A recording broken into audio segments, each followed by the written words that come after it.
ating gagawin.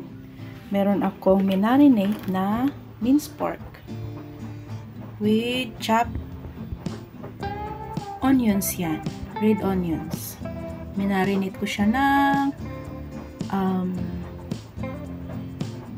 sesame oil, tapos soy sauce, tapos konting sugar, then cornstarch, at black pepper, yung ground black pepper. At ito ang ating pambalot instead of wrapper, diba? Spring roll wrapper sana, pero para 2-in-1, meron tayong gulay, meron pa tayong meat. So let's use the long cabbage or the wombok, pichay bagyo ang tawag ng mga taga Manila dyan. So yun na nga, may nabalot na akong isa, and samahan nyo akong magbalot. Diba? Nabalot na natin yung isa. Guys, naputol yung video ko pala, hindi ko alam anyari sa cellphone ko, akala ko nagre-record, hindi pala. So ito na nga. Ay nakagawa tayo ng isa, nakarap tayo ng 2, 3, pero let's fix it para kumasya. 4, 5. Ayun, may 5. Meron pang parang 2 pares pa to. So, ayun na nga. Hindi ko alam, hindi pala nagre-record. So, sabi ko kanina ay malamang napanood nyo to sa iba. Ang gagawin ko po dito is steam ko din. Yan, pinalambot ko lang yung ating pechay bagyo or yung wombok or yung long cabbage. Masarap ang blend ng meat at saka ito pag na-overcook siya. So 2, 4, 6. Oh, may 6 na tayo, and the last one pang 7. Sobra pa yung minced pork natin. Itatago ko yan for may kunting natira pala. Ay, medyo marami na din yung kasi marami naman yung nilagay ko. Mga simpleng lang, paraan ng pagluluto. Diba? Ayan naman. Ito ang ating dish for today. It's a minced pork with chopped onions. Minarinate ko siya ng sesame oil, cornstarch, soy sauce, and black pepper. Pwede nyong gawin kung anong gusto nyo, pero hindi ako naglalagay ng bitchin, hindi ako naglalagay ng magic sarap. Hindi po talaga. Ever since I stayed here in this home, hindi ako gumagamit ng bitchin. So, ang ginawa kong pampalasa is 1 teaspoon of sugar. So, ayun na nga.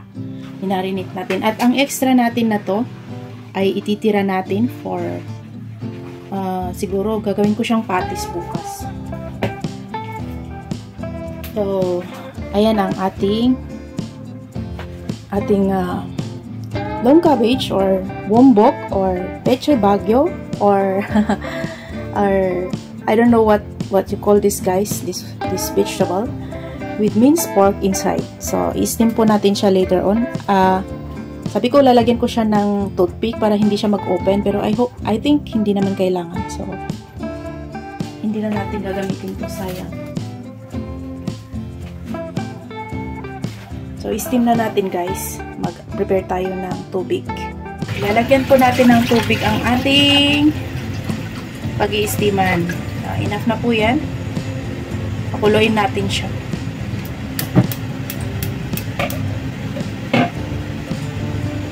Bago natin i-steam.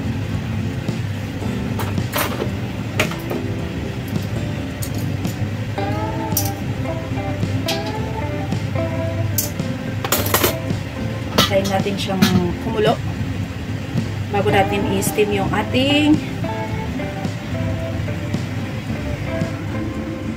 long cabbage with minced pork. Steam natin.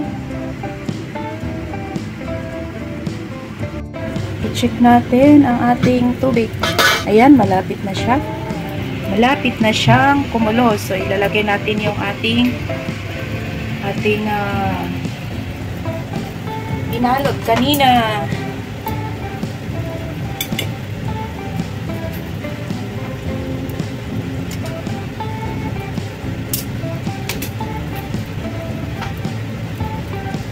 At lalagyan ko lang siya ng konting mantika. Ay, hindi siya mantika, sesame oil sa top.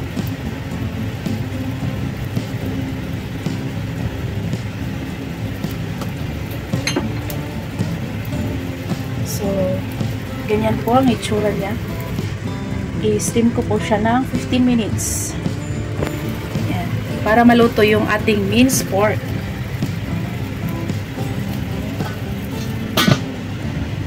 Nag-chop din ako ng green onions para sa ating garnish mamaya. Pang toppings natin. Wait natin 15 minutes. Maluluto na po yung ating steam long cabbage with minced pork. Magpasalamat sa lahat ng sumusuporta sa ating YouTube channel at sa ating mga kaibigan at mga teams, sa lahat ng teams at community na sumusuporta kay Smiling Face Channel, especially Team LC lang, Ate Admin lang, Pachirang Kusinera, at sa lahat ng member ng Team LC, and to my Team Power, of course. Salamat sa inyo, Team Power, and thank you so much sa ating bagong kapamilya, Team Ukra. Thank you so much sa pagtanggap ninyo sa akin. Maraming salamat sa suporta ninyong lahat at sa lahat ng mga community na pumapasok at sumusuporta sa mga bago nating kaibigan, mga luma nating kaibigan. Maraming salamat po sa inyong suporta. So, malapit nang maluto yung ating niluluto. Kinuha ko lang po opportunity na magpasalamat sa lahat ng sumusuporta kay Smiling Face Channel. Thank you so much, everyone. Thank you so much. Tignan natin.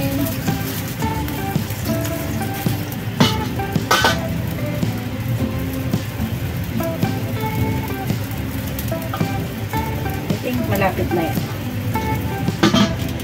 Malapit na siya. Malapit na siya. Hahanguin na natin.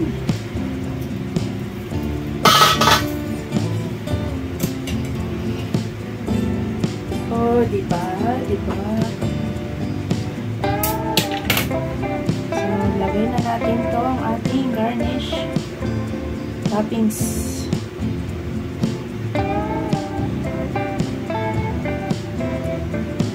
Anik-anik kumbaga. Anik-anik. Diba?